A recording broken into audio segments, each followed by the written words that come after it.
ఈ దినమే నీ శుభదినం, ఆనందించి నే స్తుతించెదను. ఈ దినమే ప్రైజ్ ది లార్డ్. దేవుని నామానికి మహిమ ఘనత ప్రభావాలు కలుగును గాక. ప్రియమైన దేవుని బిడ్డలారా, ఎలా ఉన్నారు?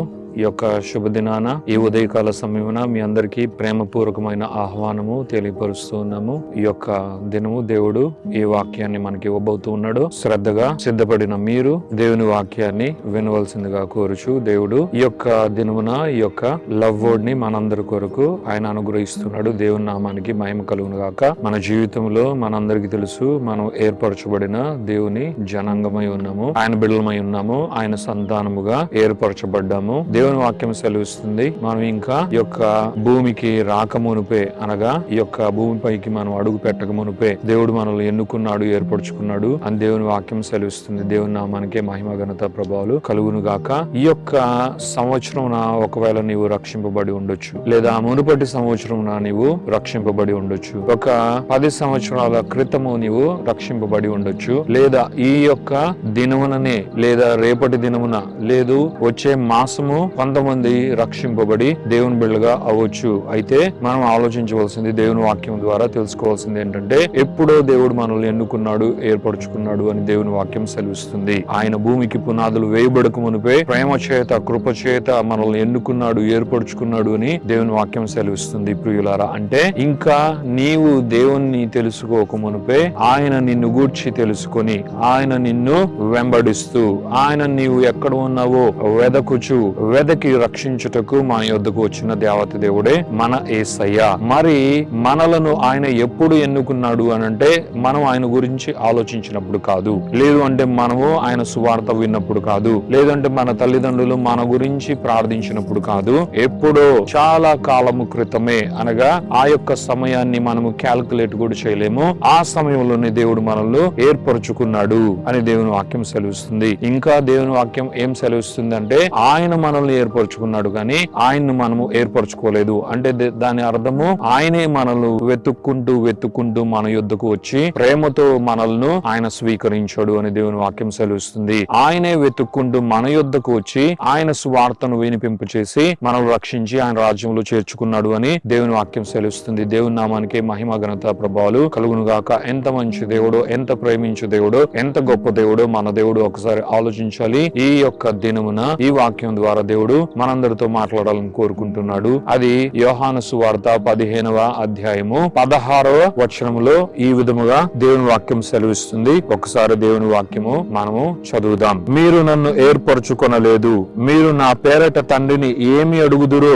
అది ఆయన మీకు అనుగ్రహించినట్లు మీరు వెళ్లి ఫలించుటకును మీ ఫలము నిలిచుండుటకును నేను మిమ్మును ఏర్పరచుకొని నియమించితిని. దేవుని నామానికి మహిమ ఘనత ప్రభావాలు కలుగును గాక. మన గొప్ప తండ్రి, మన దేవుడు, ఆయనే మనల్ని ఏర్పరచుకున్నాడు అని దేవుని వాక్యం సెలవుస్తుంది. ఇంకా ఆయన ఏమంటూ ఉన్నాడంటే, మీరు నన్ను ఏర్పరచుకోలేదు, అయితే నేను మిమ్మల్ని ఏర్పాటు చేసుకున్నా. ఎంత గొప్ప దేవుడో మన దేవుడు ఒకసారి మనము ఆలోచించాలి. మనము రక్షింపబడి మనము దేవుని బిడ్డలుగా అయ్యి మనమేదో దేవునికి చేస్తున్నట్లు, మనమేదో గొప్పవారము అయినట్లు, మన దగ్గర ఏదో ఉండి దేవుడు మనల్ని ఆశించి ఆయన రాజ్యంలో చేర్చుకున్నట్లు మనం ఎప్పుడు కూడా ఫీల్ అవ్వకూడదు. అలాంటి రాంగ్ సీడ్స్, రాంగ్ థాట్స్ మనం ఎప్పుడు కూడా ఆలోచించకూడదు. సత్యము ఏంటంటే, ఆయన మనల్ని ఏర్పరచుకున్నాడు కానీ మనం ఆయన ఏర్పరచుకోలేదు అని దేవుని వాక్యం సెలవిస్తుంది. అంటే ఆయన ఎంత మనల్ని గూర్చి ఆలోచించుచున్న దేవుడు, మనల్ని గూర్చి ఆయన ఎంత లక్ష్య పెడుతున్న దేవుడు ఒకసారి మనం ఆలోచించాలి. అలాగుననే నా నామమున మీరు తండ్రిని ఏమి అడిగినా అది మీకు అనుగ్రహింపబడును అని వాక్యంలో ఆయన సెలవిస్తున్నాడు. ఎంత గొప్ప దేవుడో చూడండి. యేసుక్రీస్తు నామం మనకు అనుగ్రహింపబడిన నామం. అలాగే యేసుక్రీస్తు తండ్రి యొద్దకు ఏర్పరచబడిన, వేయబడిన మార్గము. అందుకే మనము తండ్రి యొద్దకు వెళ్ళాలి అంటే, తండ్రిని వేడుకోవాలి అంటే, తండ్రి యొద్ద విజ్ఞాపన చేయాలి అంటే యేసుక్రీస్తే మార్గం. అందుకే యేసు నామమున ఇదంతా సాధ్యము. ఆ విధముగా మన జీవితంలో మనకి ఏది అవసరమై ఉన్నా సరే, ఏర్పరచబడిన మనం ఏర్పాటు చేసుకోలేదు కానీ దేవుడు మనల్ని బిడ్డలుగా ఏర్పరచుకున్నాడు అని దేవుని వాక్యం సెలవిస్తుండగా, ఇప్పుడు ఏర్పరచబడిన జనాంగమై అయి మనం ఉన్నాము. ఏర్పరచబడిన దేవుని సొత్తుగా అయి మనం ఉన్నాము. కాబట్టి ఏర్పరచబడిన దేవుని బిడ్డలుగా తండ్రిని యేసయ్య నామమున ఏది అడిగినా కూడా అది మనకు ఇవ్వబడుతుంది, అనుగ్రహింపబడుతుంది అని దేవుని వాక్యం సెలవుస్తుంది. నిజమే, నీ జీవితంలో నీవు తండ్రిని ఏది అయినా అడగొచ్చు,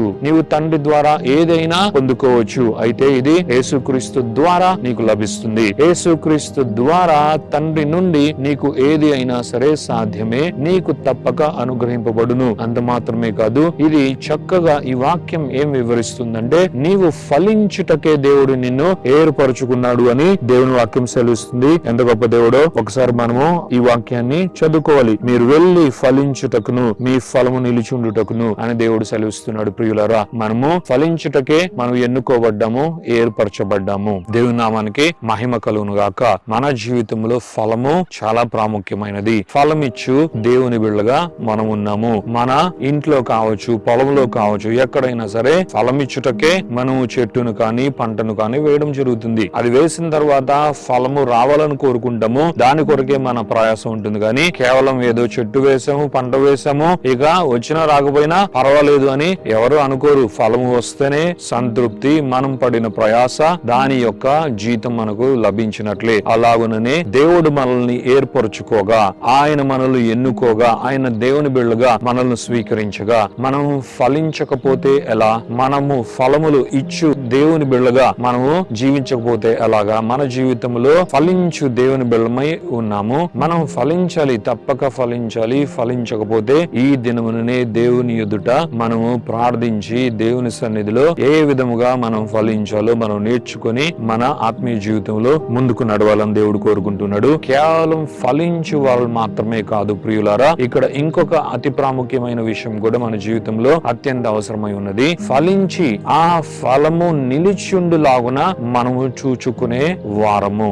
దేవుని నామానికి మహిమ కలుగును గాక. ఈ రెండు కూడా మన జీవితమునకు ఎంత అవసరమై ఉంది. ఈ దినమున దేవుడు నీకు ఇది నేర్పిస్తున్నాడు. నీవు ఫలించు దేవుని కుమార్తెగా, దేవుని కుమారుడుగా దేవుడు నిన్ను పిలిచాడు. అలాగునని ఆ ఫలము నీలో ఒకప్పుడు నీవు ఫలించి ఇప్పుడు ఆ ఫలము అడ్రస్ లేకుండా పోయిందేమో, ఒకప్పుడు ఫలించే వాడిగా నీవు ఉండి ఇప్పుడు అసలు ఆ ఫలము కనబడట్లేదేమో, ఆ విధముగా ఆ ఫలం ఉండకూడదు. గాని ఫలించిన నీవు ఎప్పుడు కూడా ఫలిస్తూనే ఉండాలి. ఇది లోక మాదిరికి అసాధ్యమేమో కానీ దేవుని రాజ్యంలో ఇది సాధ్యమే. ఒక్కసారి కాదు, పలుమార్లు వెంబడే, దాని వెంబడే, వెను వెంబడే నీవు ఎప్పుడు కూడా ఫలించు వాడివిగా ఉండుటకు దేవుడు నిన్ను ఏర్పరచుకున్నాడు. అలాగే ఈ విధముగా ఉండడానికే నేను నిన్ను ఏర్పరచుకున్నా, అలాగే నియమించి తిని అని దేవుని వాక్యం సెలవిస్తుంది. దేవుని బిడలారా, మరి మనం ఫలించిన ఫలము మన జీవితం అంతా నిలిచిండులాగున దేవుడు మనల్ని కోరుకుంటున్నాడు. దేవుని నామానికి మహిమ కలుగును గాక. మరి ఈ ఫలం ఏంటి? దేవుడు మన చేతిలో పెట్టే ఏదైనా సరే అది ఫలమే. దేవుడు మనకు అనుగ్రహించే ఆశీర్వాదం ఏదైనా సరే అది ఫలమే. దేవుడు బహుమానంగా మన జీవితంలోనికి తీసుకుని వచ్చే ఏదైనా అది ఫలమే. అది మరి ఒక్క కాలంలో కనిపించి ఇక మన జీవితంలో ఎప్పుడూ కనిపించకుండా కనుమరుగైపోయే ఫలములాగా దేవుడు పెట్టలేదు. కానీ నీకు ఒకటి దేవుడు ఇచ్చాడు అంటే నీ జీవిత కాలం అంతా కూడా అది నిలిచి ఉండాలి. దేవుడు నీ జీవితంలో ఒక శ్రేష్టమైన వరమును పెట్టాడు అంటే అది నీ జీవితం అంతా కూడా అది కనుపరచబడాలి. అది అనేకులకు ఆశీర్వాదకరంగా ఉండాలి. తద్వారా దేవునికి మహిమ చెల్లులాగున మనం జీవించాలి. ఇదే దేవుని ప్రణాళిక. దీని ద్వారా ఈ రోజు దేవుడు నీతో మాట్లాడుతూ ఉన్నాడని ఆశపడుతూ ఈ వాక్యాన్ని దేవుడు నీకు వినిపింపు చేస్తూ ఉన్నాడు. ఈ వాక్యం ద్వారా నీ జీవితంలో దేవుడు నీకు అనుగ్రహించిన ఫలములేంటో ఒక్కసారి నీవు పరిశీలించుకో. ఒకవేళ ఇప్పటి వరకు నీవు పొందుకోకపోతే ఇప్పటి నుండి అయినా సరే నీవు కేవలం విశ్వసిస్తే దేవుడు నీ జీవితంలో అనేకమైన ఫలములు తీసుకుని రావడానికి సిద్ధంగా ఉన్నాడు. అంత మాత్రమే కాదు, ఒకవేళ నీ జీవితంలో ఆల్రెడీ ఫలములు దేవుడు ఇచ్చి ఉంటే ఈ దినమును మరలా నీవు రీజ్యూనేట్ చేసుకుని నీవు దాన్ని మరలా పునఃసృష్టించుకున్నట్లుగా నీవు తిరిగి మరలా వాటిని ఫోకస్ చేసి వాటిని లక్ష్య పెట్టి, ప్రభువా నీకు స్తోత్రము, నీకు మహిమ, నాకు నీవు ఈ ఫలములు ఇచ్చావు, ఈ వరములు ఇచ్చావు, ఈ బహుమానములు ఇచ్చావు, ఇవి నాలో ఇక మీదట కనుమరుగైపోయేలా నేను చేసుకును, ఇవి నాలో నిలిచుండులాగా నేను చేసుకుంటా, ఇవి నీకు మహిమ తెచ్చులాగా నేను చేసుకుంటా, ఇవి నా జీవితం అంతా కొనసాగి నేను మాత్రమే కాదు నాయన అనేక మంది నా ద్వారా దీవింపబడలాగున నేను జీవిస్తా. ఎందుకంటే దీని కొరకే నీవు నన్ను ఏర్పరచుకున్నావు, నియమించావు తండ్రి. యేసయ్యా నీకు మహిమ అని ఆయన్ను కొనియాడుదాం, కీర్తిద్దాం. దేవుని నామానికే మహిమ ఘనత ప్రభావాలు కలుగును గాక. ప్రార్థించుకుందాం. Thank you father, thank you Jesus, thank you holy spirit God. Amen. దేవా మీకు వందనాలు, యేసయ్య మీకు వందనాలు, పరిశుద్ధాత్మ దేవా మహిమ ఘనత ప్రభావాలు చెల్లిస్తున్నాం. ఈ యొక్క శుభదినాన్ని బట్టి, నూతనమైన దినాన్ని బట్టి, ఉదయకాల సమయాన్ని బట్టి మీ కృతజ్ఞతాస్తుతులు చెల్లిస్తున్నాం నాయన. ఇదిగో తండ్రి నాయన, ప్రేమ వాక్కు ద్వారా అనేక మందితో మీరు మాట్లాడుతున్నారు. మీకు వందనాలు, స్తోత్రాలు చెల్లించుకుంటున్నాం. నిజముగానే మానవుడు దేవుణ్ణి ఏర్పాటు చేసుకోలేదు నాయన. మానవుడు తన యొక్క సొంత ప్రయత్నములతో నాయన, చేతి పనులతో ఇదిగో తండ్రి నాయన, దేవుడు అనబడే నాయన ఇదిగో తండ్రి విగ్రహములను తయారు చేసుకుండొచ్చు నాయన. ఇదిగో తండ్రి తన హస్త కృత్యములైనటువంటి వాటిని తయారు చేసి ఉండొచ్చేమో. అయితే నాయన, దేవుణ్ణి అయితే మానవుడు ఎప్పుడు ఏర్పాటు చేసుకోలేదు. అయితే వాక్యం ఏం సెలవిస్తుంది నాయన, ఇదిగో తండ్రి మీరు మమ్మల్ని ఎప్పుడో ఏర్పాటు చేసుకున్నారు, ఏర్పరచుకున్నారు, నియమించుకున్నారు అని దేవుని వాక్యం సెలవిస్తున్నట్లుగా నిజముగానే ఇదిగో తండ్రి మీ బిళ్ళతో మీరు మాట్లాడుతూ ఉండగా నాయన, ఇదిగో తండ్రి ఈ సత్యము అనేక మంది హృదయము లోతుల్లోకి దిగి వెళ్ళును గాక. అలాగుననే అనేక మంది నాయన ఫలించి ఆ ఫలము వారి యందు నిలిచిండులాగున యేసు నామములో నాయన శ్రద్ధ కలిగి చేసుకునేది గాక. అలాగే నాయన, ఇప్పటి వరకు ఫలములు లేని వారు ఎవరైనా ఉంటే యేసు నామములో ఈ దినముననే నాయన ఇదిగో తండ్రి విశ్వాసము ద్వారా కృప నుండి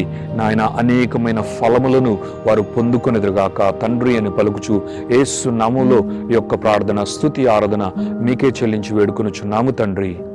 ఆమెన్, ఆమెన్, ఆమెన్.